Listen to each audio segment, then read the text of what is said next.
Hello दोस्तों, तो कैसे हैं आप लोग। तो हम जो रेसिपी बनाने जा रहे हैं उसके लिए हमने एक ही मेज़रमेंट लिया है।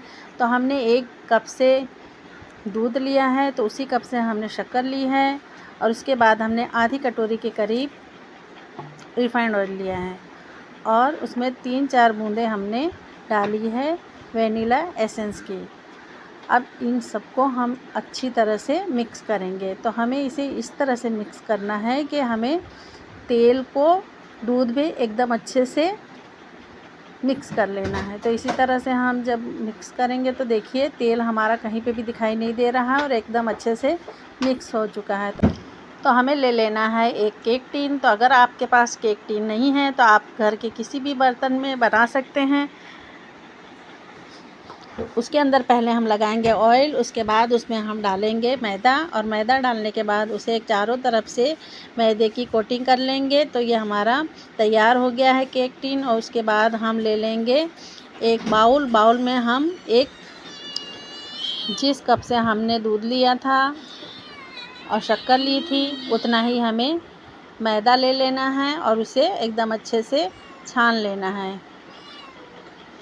तो हम इसे अच्छी तरह से छान लेंगे। तो देखिए हमने इसे छान लिया। अब इसके अंदर हम डालेंगे बेकिंग पाउडर। तो हमने बेकिंग पाउडर ज़्यादा डालना है और बेकिंग सोडा आधा चम्मच डालना है। अब इसको हम अच्छी तरह से मिक्स कर लेंगे और ये अच्छी तरह से मिक्स हो जाए उसके लिए हमें इसे फिर से छान लेना है। तो हम इसे एक पेपर पे छानेंगे ताकि हम उसे अच्छी तरह से दूसरे बर्तन में ट्रांसफ़र कर सके। तो देखिए हमने इस तरह से छाना और छानने के बाद इसे दूसरे बर्तन में डाल दिया और जो हमने घोल बनाया था वो हम इसमें थोड़ा थोड़ा डालेंगे और डालने के बाद इसे हम मिक्स करते जाएंगे। तो इस तरह से हमने डाला और ये हमने मिक्स करके घोल बना लिया। अब इसके अंदर हम डालेंगे थोड़ा सा टूटी फ्रूटी डालने के बाद भी हमें इसे चलाना है और इसके बाद हम आधी कटोरी के करीब मतलब कि 2 चम्मच के करीब हम इसमें वाइट विनेगर डालेंगे और उसे भी डालकर इसे अच्छी तरह से मिक्स कर लेंगे। इसे हमें एक ही वे में मिक्स करना है। अब इसे हम केक टिन में डालेंगे। तो केक टिन में डालने के बाद हम इसे टैप करेंगे थोड़ा सा और हमने एक भगोने को फ्री हीट करने के लिए रखा था उसके अंदर हम इसे रख देंगे।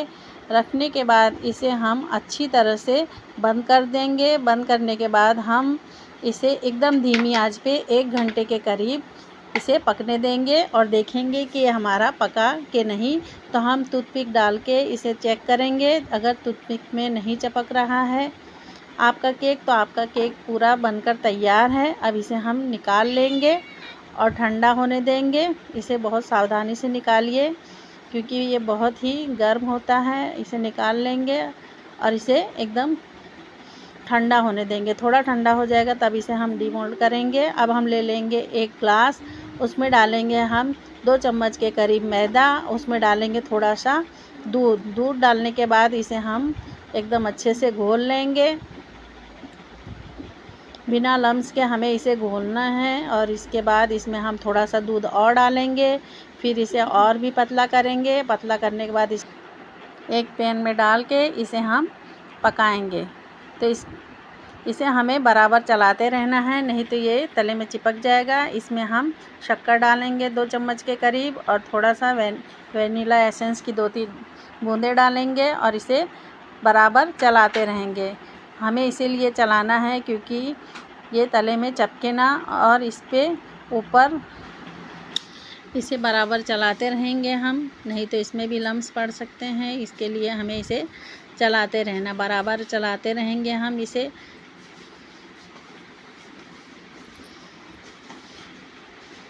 तो देखिए हमारा एकदम अच्छे से चमकने लगा है और इसे हम एकदम अच्छे से ठंडा होने तक चलाते ही रहेंगे। देखिए कितना शाइन करने लगा है। अब इसे हम ठंडा होने देंगे। अब हम केक को कट करेंगे। तो केक को कट करने के लिए हम ले लेंगे धागा और धागे को केक के जितना हमें पतला काटना है उस हिसाब से हमें इसमें लगाना है। और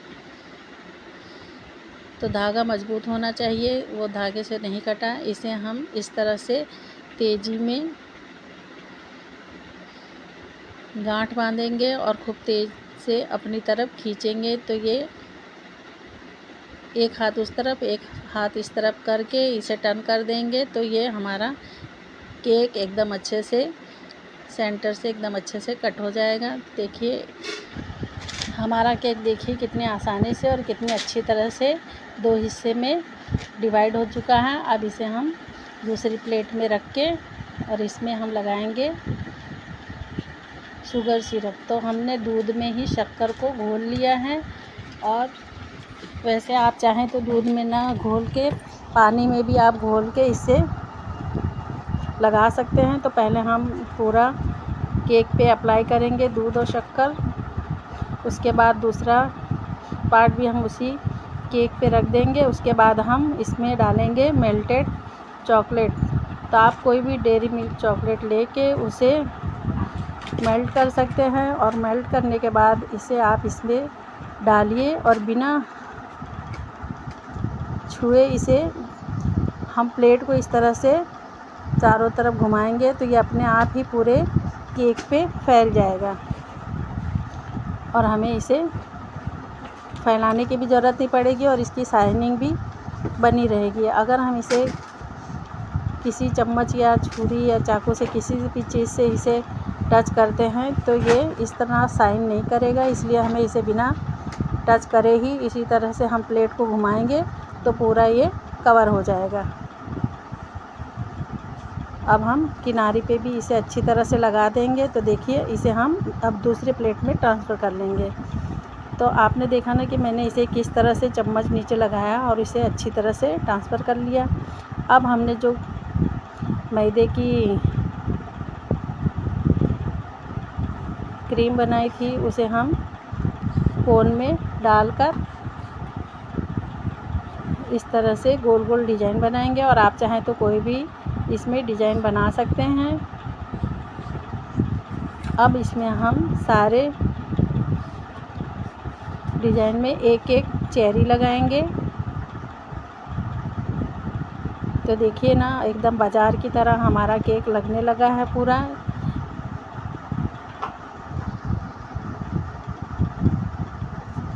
ये खाने में भी बहुत टेस्टी होने वाला है। अब इसके बाद हमने डेयरी मिल्क ले ली है और उसे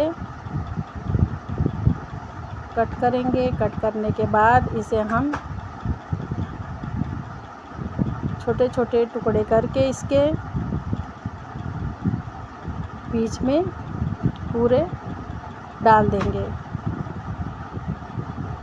आप चाहें तो इसे कद्दूकस से भी डाल सकते हैं, मगर अभी गर्मी का मौसम है तो ये इतनी हार्ड नहीं है। आप चाहें तो इसे पहले फ्रीज में रखें और उसके बाद इसे इसमें कद्दूकस कर दें। तो देखिए कितना लुक बहुत ही अच्छा आया है और बहुत ही यम्मी केक बना हुआ है। अब इस पर हम थोड़े से स्प्रिंकल भी डाल देंगे कलरफुल, तो हमारा केक और भी सुंदर और अच्छा दिखने लगेगा।